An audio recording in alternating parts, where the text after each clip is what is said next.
Stoichiometry. Stoichiometry deals with quantities of substances that enter into and are produced by chemical reactions. Stoichiometry uses some mathematics and predicts how much goes into the reaction and how much product you would expect to come out. In other words, the amount of input determines how much output.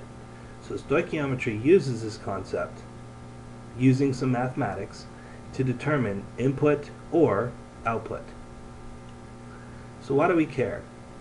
Well, it relates to you in the sense that it's used in medicine, it's used in food calories, it's used in chemicals for cleaning purposes, it relates to society and industry, agriculture, and environment. So let's talk about food intake. For example, chocolate chip cookies. Here is the recipe to make chocolate chip cookies. These are our reactants. And our product is 3 dozen cookies. So let's take a look at this recipe, and we're going to use some stoichiometric principles and to solve some very basic problems. For example, how many eggs are needed to make 3 dozen cookies? Well, if we have 3 dozen cookies, then we only need 2 eggs. How much butter is needed for the amount of chocolate chips used? Well, we need 1 cup butter to 2 cups of semi-sweet chocolate chips. So there's a 2 to 1 ratio, or 1 to 2 ratio depending on what you're talking about. 1 cup butter to 2 cups semi-sweet chocolate chips, or 2 cups semi-sweet chocolate chips to 1 cup butter. How many eggs will we need to make 3 dozen cookies? Well, this recipe only makes 3 dozen cookies, but we want 9 dozen. So we need to basically triple the recipe. When we triple the recipe, therefore we're going to have to triple all the ingredients. So therefore we're going to need 6 eggs. How much brown sugar would I need if I had 1.5 cups of white sugar? Well, I take a look at my recipe and I have 1/2 cup of white sugar to 1 cup of brown sugar. Okay, this is basically a 3 to 1 ratio. So if I need a 3 to 1 ratio, then I basically need 3 cups of brown sugar to 1.5 cups of white sugar.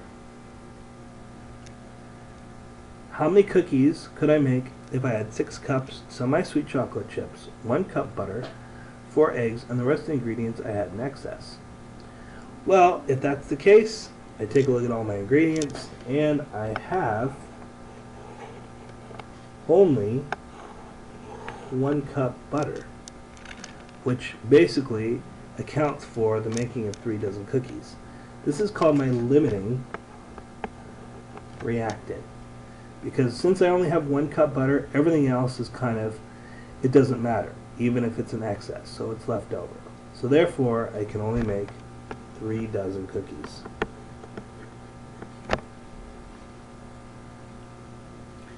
Chemical equations are like recipes.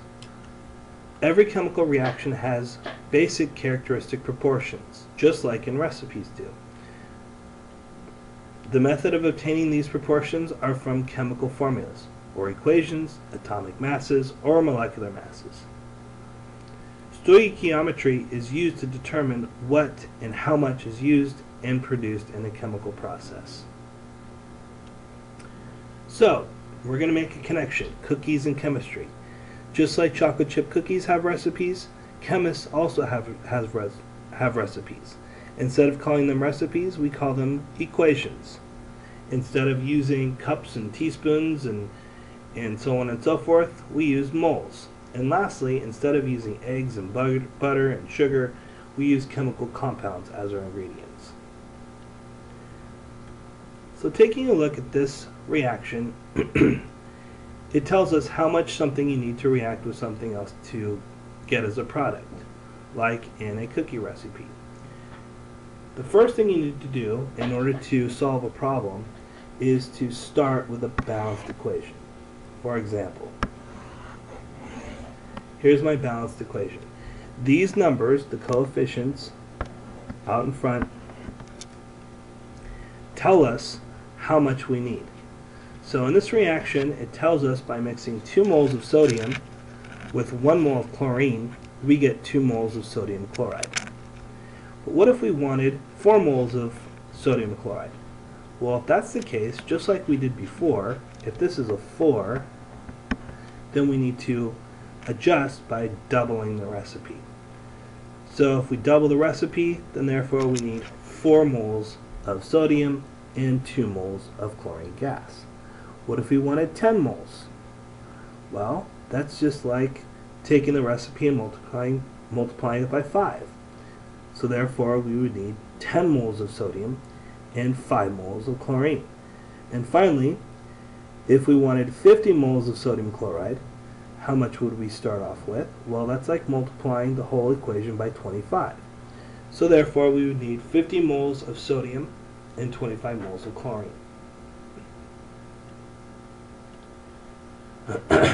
So whether the units given for reactants or products are moles, grams, or liters, or some other units, we use moles to calculate the amount of product formed in a reaction. In other words, moles are the gatekeeper. So here's a roadmap in order to solve basic stoichiometric problems. And again, we have seen this before. Now, stoichiometric problems are kind of like an algebraic problem where you're solving for an unknown. In order to get from this side all the way to the other side, we use something called a mole ratio. And these come from the coefficients in the balanced equation. Right now, go ahead and do the mole review worksheet and get some extra practice in doing mole conversions. So taking a look at the practice problem here, first we need to write the balanced reaction for the equation we're talking about. So for example, if we have hydrogen gas and we react it with oxygen gas, we get 2 moles of hydrogen plus 1 mole of oxygen makes 2 moles of water. So, how many moles of reactants are needed? Well, we need 2 moles of hydrogen, 1 mole of oxygen. What if we wanted 4 moles of water? Well, that's like multiplying the whole equation by 2. So when we do that, we're doubling the recipe, and we get 4 moles of hydrogen, 2 moles of oxygen. What if we only had 3 moles of oxygen? How much hydrogen would we need? Well, that's like multiplying the equation by 3. And we would need 6 moles of hydrogen to make 6 moles of water. What if we had 50 moles of hydrogen? How much oxygen would we need and how much water would be produced? Well, if we had 50 moles of hydrogen, that's like multiplying the whole equation by 25. So therefore, we would need 25 moles of oxygen and we would get 50 moles of water produced.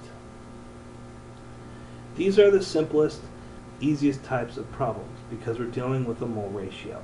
And you have to understand what the ratio is before you even get started. So write out the balanced equation for the combustion of ethane. Here's the balanced equation. You might have to use a fraction.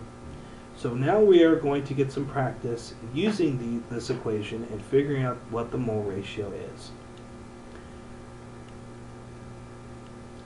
So, what do all these numbers mean in terms of molecules and moles? Well, if we're using molecules, then we say 2 molecules of ethane plus 7 molecules of oxygen produce 4 molecules of carbon dioxide and 6 molecules of water. If we're talking about moles, we're just talking about just a larger quantity, 6.02 times 10 to the 23rd. So therefore, if we have 2 moles of ethane, 7 moles of oxygen, 4 moles of CO2 are produced, and 6 moles of hydrogen or water is produced as well. The ratios still stay the same. So where do you get the mole ratio? Well, it comes from the balance equation, and the coefficients show the relative amounts and are the basis for the ratio. So here is our balanced equation. What is the mole ratio for ethane and oxygen gas, and what does it mean? Well, you have 2 moles of ethane to every 7 moles of oxygen. So therefore, for every 2 moles of ethane used, 7 moles of oxygen are also used as well. What is the mole ratio for carbon dioxide and water gas? Well, 4 moles of carbon dioxide to every 6 moles of water are produced. So therefore, for every 4 moles of carbon dioxide produced, 6 moles of water is produced as well. What is the mole ratio of oxygen gas to water gas? What does this mean? Well, for every 7 moles of oxygen, 6 moles of water are produced.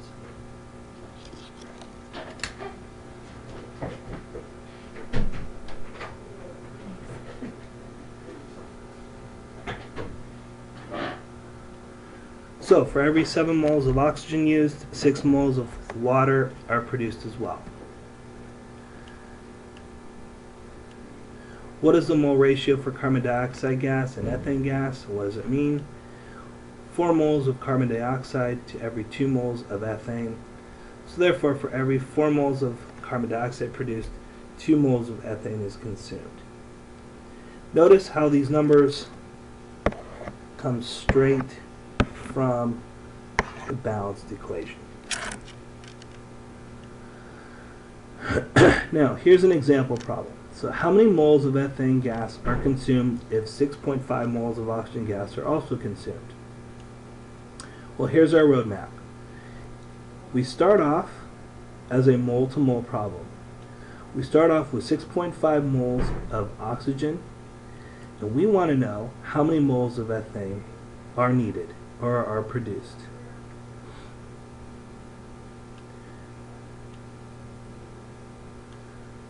So what we do is we set up the ratio as a fraction, where what units you're looking for is on top of the ratio. So we start off with 6.5 moles of oxygen. Here's where our ratio comes into play, and we get 2 moles of ethane for 7 moles of oxygen. We multiply these out. The moles of oxygen cancel, and we are left with 1.8 moles of ethane. Here's another problem. How many moles of water are produced if 3.27 moles of oxygen gas are also consumed? Where do you start? Where do you finish? Well, this is again another mole-to-mole problem. We start off with 3.27 moles of oxygen. We want to figure out how many moles of water are produced. So we start off with 3.27 moles of oxygen. Here's where our ratio comes into play. What I'm looking for, moles of water goes on top. I get rid of the moles of oxygen on the bottom. When I multiply that out, I get 2.80 moles of water are produced.